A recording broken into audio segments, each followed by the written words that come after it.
The Yanzo have been on countless tours with AC/DC and have shared the stage with the Rolling Stones and Whitesnake. Now entering their 15th year together, the North Irish Rockers are about to release their next album, Raise a Little Hell. I have vocalist Cormac Neeson on the line.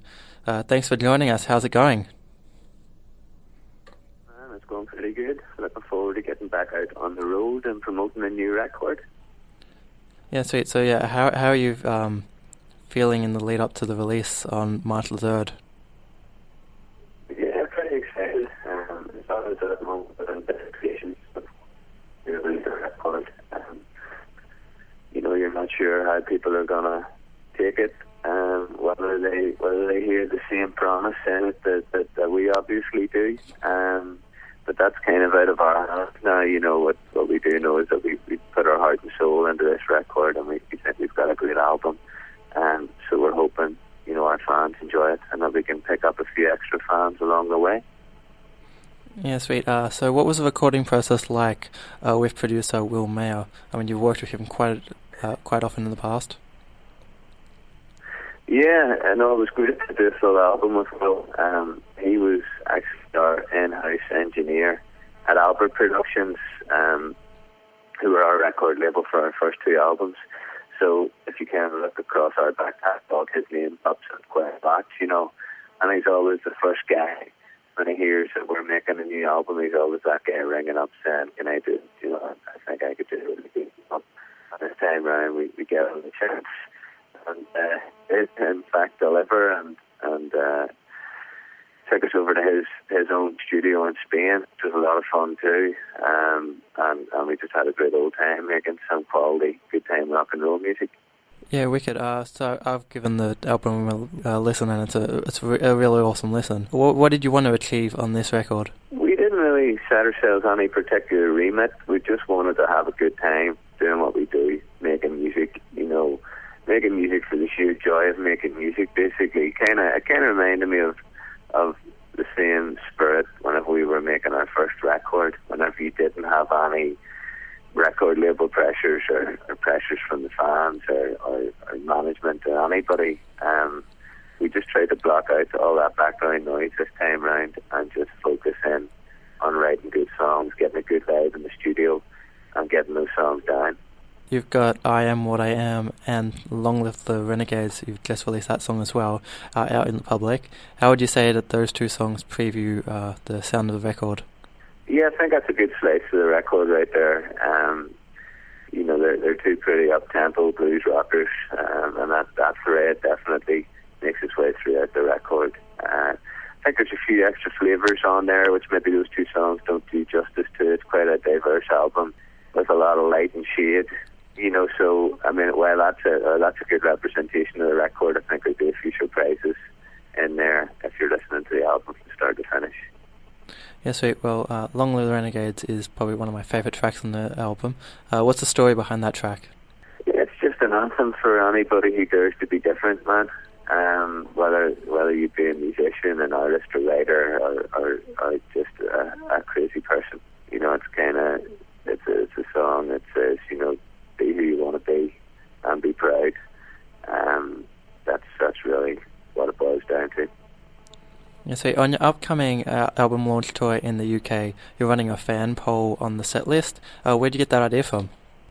Well, it's just a notion we had in the rehearsal room as a means of kind of engaging our fans with regards to choosing the set list for the forthcoming tour, because it's a tough ask whenever you've got a brand new record and you've got four other records, all of which you kind of have to represent on tour.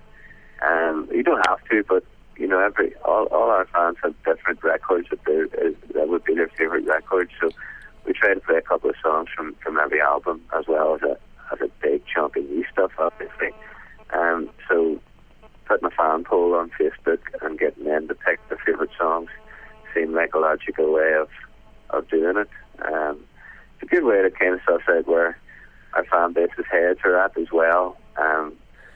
There's some obscure tunes on there that I completely forgotten about, so it's good to be reminded of some of the songs from our past. it does seem to be like you need to have sort of modern interaction with fans these days in like the modern music thing. I noticed you also had a Pledge Music account. Yeah, the Pledge pre-order campaign that we've been running up until the release date on the 6th.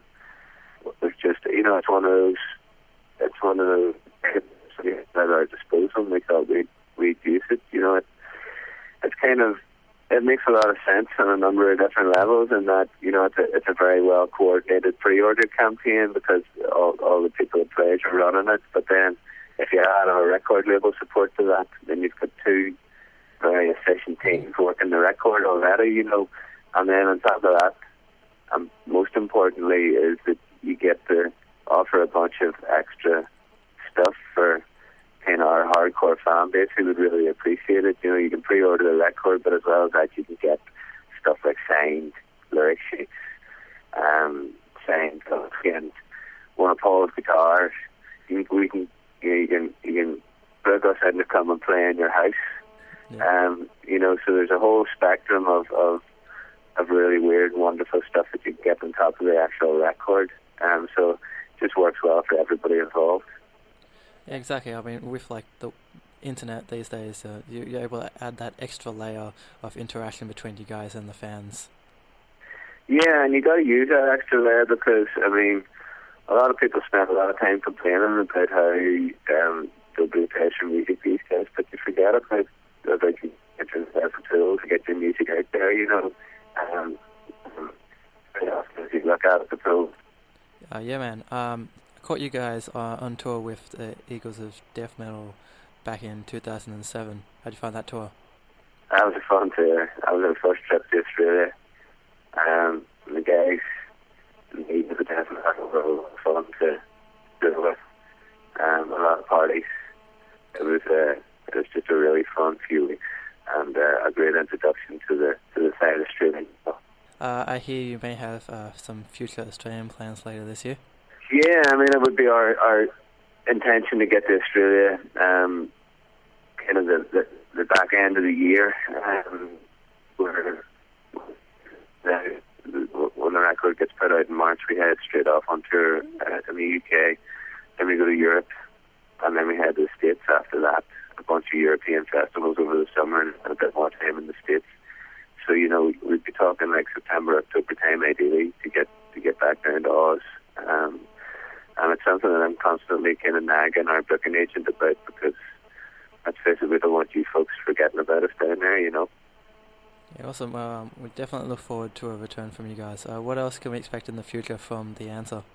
Just more good music and more great live shows, man. We just get on with things and we just make sure that the music that we're putting out there is of a really high quality, and whenever we get up on stage, we give it everything we've got to ensure that our audiences go home with smiles on their faces. So yeah, more of the same, onwards and upwards. Yes, sweet. The Answer will be releasing Raise a Little Hell on March 3rd, so definitely go check that out.